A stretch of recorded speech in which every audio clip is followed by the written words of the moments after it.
7 words. That's all a 4-year-old spoke to shatter everything you think you know about death. This is not my real home. December 1930, Delhi, India. A girl named Shanti Devi refuses to answer to her own name.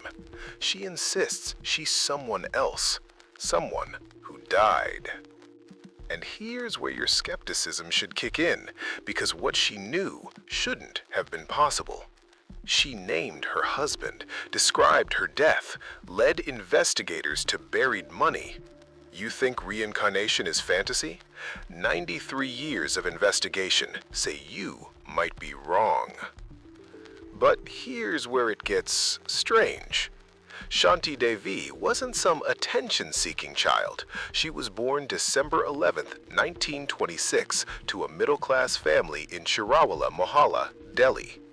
By age 4, she'd become obsessed with a life she couldn't have lived.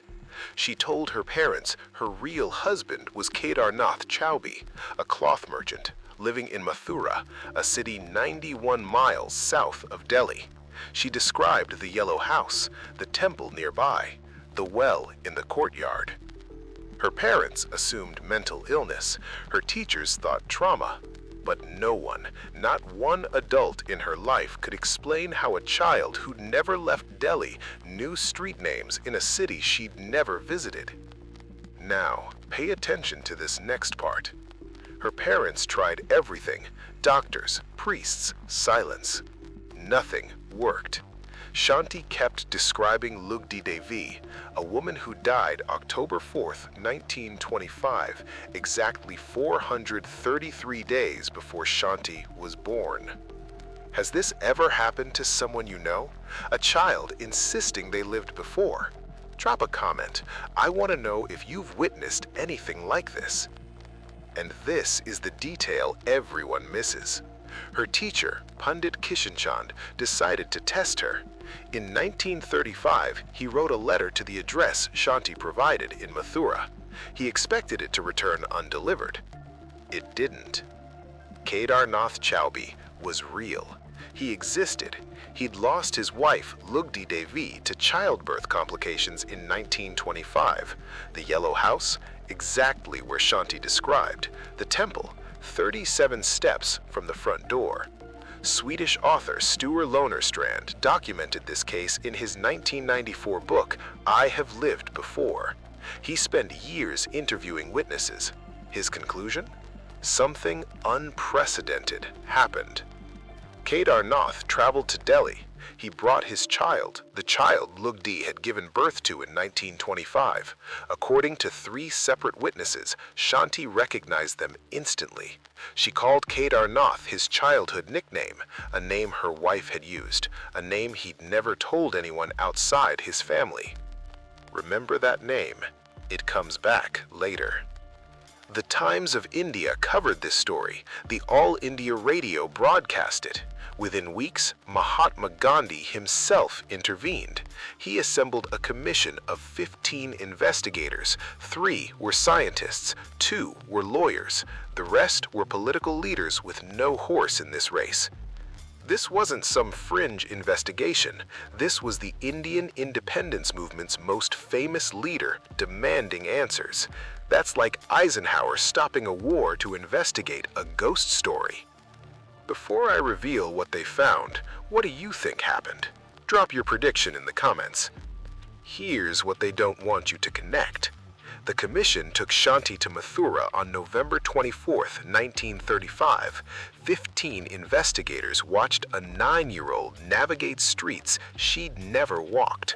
She identified Lugdi Devi's father-in-law from a crowd of strangers. She pointed to changes made to the house after Lugdi's death, a new well location, a different gate color, changes made years after 1925.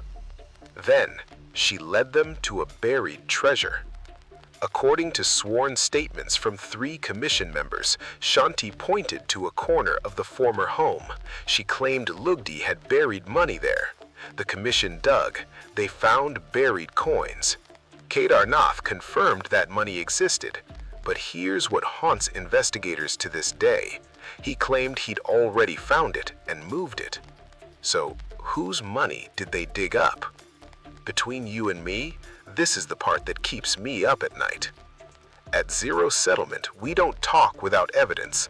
I've included in the description the authorized websites and documents I used to make this video. The University of Virginia's Division of Perceptual Studies, one of the world's most respected research institutions on consciousness, has cataloged this case for decades. Dr. Ian Stevenson called Shanti Devi's case one of the strongest he ever reviewed. You don't have to take my word for it. Check it yourself, then come back and tell me I'm wrong. If this is making you question everything you thought you knew, smash that like button, drop a comment telling me what you believe happened, and subscribe because there's a pattern in these cases I'm still investigating. Can't reveal it yet, but you'll be the first to know. But it gets worse. This next part is why I made this entire video. Shanti Devi lived until December 27, 1987, 61 years. Never married, never had children. Why? According to interviews, she still considered Kedar Nath her husband. She visited him multiple times throughout her life. He called her the reincarnation of his wife until his own death. And here's where the official story falls apart. You'd expect scientists to debunk this by now. 9 decades of technology advancement, brain scanning, psychology breakthroughs. Surely someone proved this was fraud. They didn't. The University of Virginia continues studying cases like Shanti's. Dr. Jim Tucker has documented 2,500 similar cases, children describing past lives, providing verifiable details, remembering deaths they couldn't have witnessed. I still don't know what to think about this. Tell me your theory. The Dalai Lama met Shanti Devi in 1986. Philosophers like Descartes asked, "I think, therefore I am."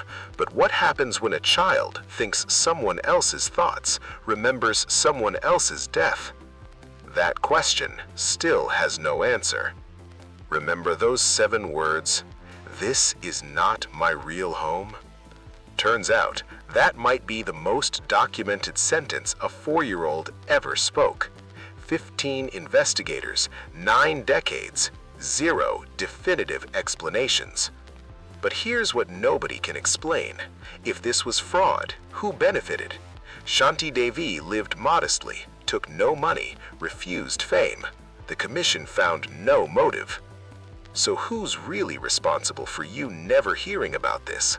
The scientists who couldn't explain it? Or the institutions that buried the evidence?